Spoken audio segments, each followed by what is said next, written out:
Hi hello నమస్తే welcome to Sumalatha blogs. అందరూ ఎలా ఉన్నారండి? ఐ హోప్ మీరు అందరూ చాలా బాగున్నారు అనుకుంటున్నాను. మేము కూడా చాలా బాగున్నామండి. ఈరోజు చికెన్ లివర్ ఎగ్ అండ్ సంతానం పేగు అంటారండి, అవి ఫ్రై చేసి చూపించబోతున్నాను. ముందుగా పక్కన పెట్టుకోవాలండి. కడాయిలో ఆయిల్ వేసి హీట్ ఎక్కాక కొద్దిగా అల్లం వెల్లుల్లి పేస్ట్ అండి, అల్లం వెల్లుల్లి పేస్ట్ పచ్చి వాసన పోయేదాకా వేయించాలి.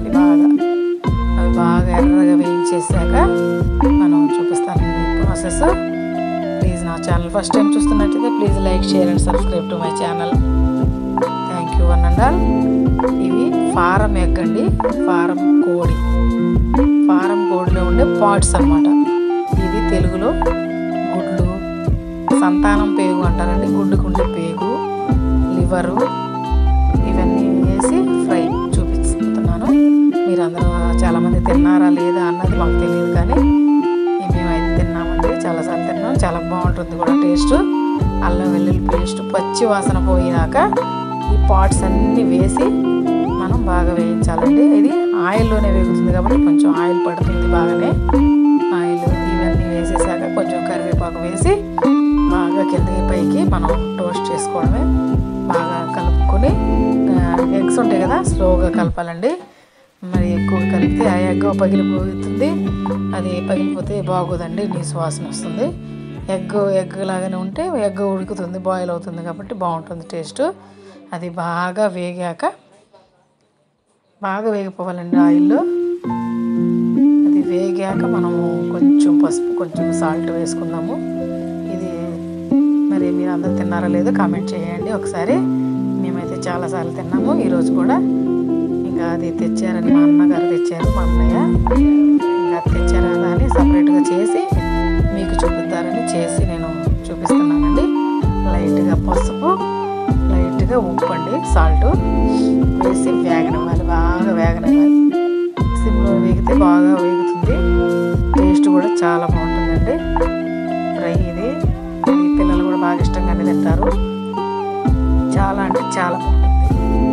ప్లీజ్ నా ఛానల్ ఫస్ట్ టైం చూస్తున్నట్టయితే please like, share and subscribe to my channel. Thank you one and all. Please support చేయండి. బాగా ఇట్లా బాగా వేగినాక మనము కారం వేసుకుందాము. ఇది బాగా నూనెలో వేగినాక నూనె వదులుతుంది కదండి, అప్పుడు మనకు అర్థమవుతుంది కారం వేసే టైం వస్తుందని. కారం వేసేసి బాగా వేగాలండి. మేము కొంచెం కారం ఎక్కువగానే తింటాము.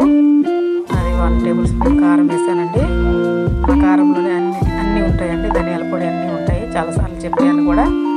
ఇంకా కారం 1 స్పూన్ వేస్తే సరిపోతుంది. చూడండి బాగా వేగుతుంది.